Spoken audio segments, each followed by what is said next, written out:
राज्य सरकार के नए निर्देश के अनुसार आज से स्कूल की प्रार्थना सभाओं में राष्ट्रीय गान गाना अनिवार्य कर दिया गया है।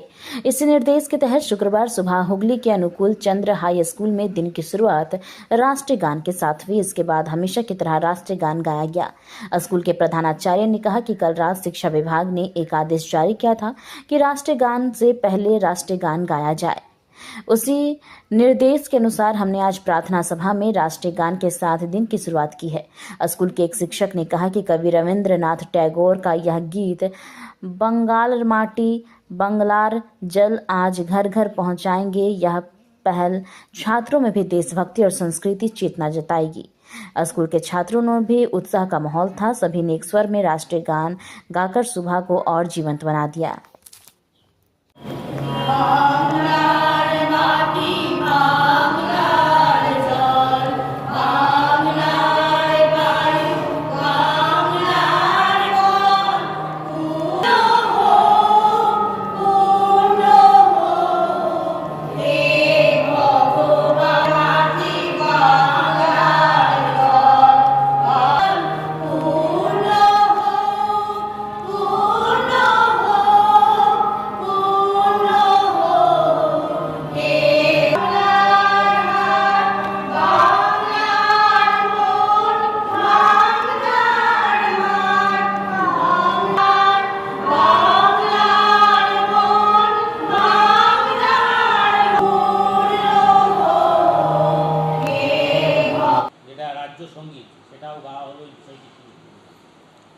হ্যাঁ, আজকে আমরা আমাদের স্কুল শুরুর আগে ওই রাজ্য সঙ্গীত দিয়ে শুরু করলাম। এই নির্দেশিকা আগেও আমরা পেয়েছিলাম এবং তখন আমরা প্রস্তুতি নিয়েছিলাম। এর আগেও আমাদের এই রাজ্য সঙ্গীত আমাদের স্কুলে গাওয়া হয়েছে। এছাড়া আমাদের নিজস্ব স্কুলের একটা নিজস্ব সঙ্গীত আছে আর জাতীয় সঙ্গীতও আছে। আজকে আমরা যেহেতু গতকাল সরকারের একটা নির্দেশিকা এসেছে, সেই নির্দেশ অনুসারে আজকে আমরা রাজ্য সঙ্গীত দিয়ে শুরু করলাম, সেই সাথে জাতীয় সঙ্গীতও গাইলাম। হ্যাঁ, যেহেতু সরকারের একটা নির্দেশিকা আছে, আমাদের তো নির্দেশ মেনেই চলতে হবে, তাই আমরা আগামী দিন থেকে এরপর থেকে প্রতিদিনই আমাদের এই রাজ্য সঙ্গীত সাথে জাতীয় সঙ্গীত আমরা গাইব।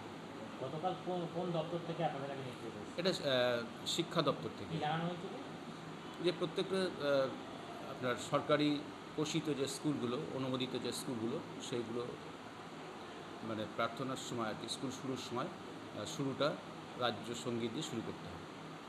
একজন প্রধান শিক্ষক হিসাবে কি বলবেন, এই যে একটা যেটা স্টেট সং এটা করা হচ্ছে, কেমন লাগে? না, সংটা তো নিঃসন্দেহেই এটা আমরা বাঙালি আনাকে আমাদের যে জাতিসত্তা, সেটার প্রত্যেকটি কথাই এখানে আছে, হৃদয়স্পর্শী। এগুলো ছাত্রদের মনের মধ্যে, শিক্ষার্থীদের মনের মধ্যে এইসব শব্দগুলো, এই ভাবনাটা যদি গেঁথে যায়, তাহলে অবশ্যই তার জাতিসত্তা বোধটা আরও ভালো হবে, জেগে উঠবে।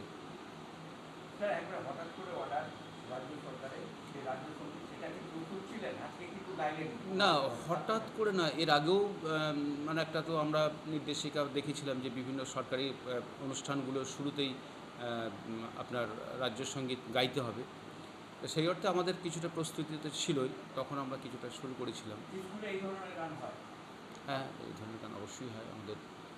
এমনিই তো সারা বছর বিভিন্ন অনুষ্ঠান তো হয়, তো এই ধরনের সাংস্কৃতিক অনুষ্ঠানে বিভিন্ন এই ধরনের দেশাত্মবোধক গান, তারপরে আপনার আমাদের তো প্রিয় রবীন্দ্রনাথকে বাদ দিয়ে তো কিছু হয় না, রবীন্দ্র নজরুল এসব নিয়ে আমরা সদ্য পালন করলাম আমাদের যে স্কুল, যার নামে উৎসর্গীকৃত সুকান্ত ভট্টাচার্য, তার শতবর্ষ উদযাপন করলাম। এইগুলো হয় আর কি। সাংস্কৃতিক অনুষ্ঠান তো সারা বছরই লেগে থাকে। আমাদের একটা খুব বড় অডিটোরিয়াম আছে, যেখানে নাটক থেকে সব কিছু উপস্থাপন করার সুযোগ আছে ছাত্রছাত্রীদের কাছে। এবং আমাদের শিক্ষক শিক্ষিকারা এই সাংস্কৃতিক অনুষ্ঠানের ব্যাপারে খুব যত্নশীল। আমাদের বাচ্চাদেরকে তারাই নাচ শেখান, তারাই আবৃত্তি শেখান, তারাই গান শেখান। একটা সাংস্কৃতিক চর্চার সুষ্ঠু বাতাবরণ আমাদের স্কুলে আছে। আমার নাম হাসমাত আলী। আমরা এই ধরনের গান আগেও গেয়েছি, তো আমরা প্রস্তুতি ছিলাম এবং এটার একটা ভালো বার্তা যে রবি ঠাকুরের গানের সাথে সবাই পরিচিত হচ্ছে এবং ঘরে ঘরে এই বার্তা পৌঁছে যাওয়া উচিত। কারণ বাঙালির জাগরণ একমাত্র রবি ঠাকুরকে অনুসরণ করেই এবং তার বক্তব্য বা তার গানের মাধ্যমে সবার কাছে পৌঁছলে পরেই বাঙালির জাগরণ সম্ভব। তিনি যা বলে গেছেন, লিখে গেছেন এবং তার নিশ্চয়ই এই দিকটা চিন্তাভাবনা করেছেন, সেই জন্যই এরকম একটি গানকে তারা নির্বাচন করেছেন এবং এই গানটির অর্থ ভীষণই প্রাসঙ্গিক ও যথাযথ, যে জন্য আমরা এই ধরনের গান আমাদের ছাত্রছাত্রীদের নিয়ে আমরা শিক্ষক শিক্ষিকারা এর আগেও আমরা গেয়েছি এরকম গান। সেই জন্য আমরা আজকে গানটা খুব সহজেই আর কি গাইতে পারলাম। এই যে একবারে রাজ্য সঙ্গীত শুরু হবে স্কুলে, সেটা দিয়ে এবং আজকে কালকের অর্ডারের পর আজকেই কিন্তু শুরু হয়ে গেল, এটা আপনার কাছে কতটা ভালো লাগছে? হ্যাঁ, আমরা কতটা প্রস্তুত এবং আমরা নিয়মিত রবিচর্চা করি এবং আমাদের ছাত্রছাত্রীদের মধ্যে আমরা সেই চর্চা ছড়িয়ে দিতে চাই এবং তারা যাতে ভবিষ্যৎ জীবনে তাদের চলার পথ দৃঢ় হয় এবং একজন ভালো নাগরিক হিসেবে তারা প্রতিষ্ঠিত হতে পারে, দেশের দায়িত্ব তারা ঠিক করে পালন করতে পারে।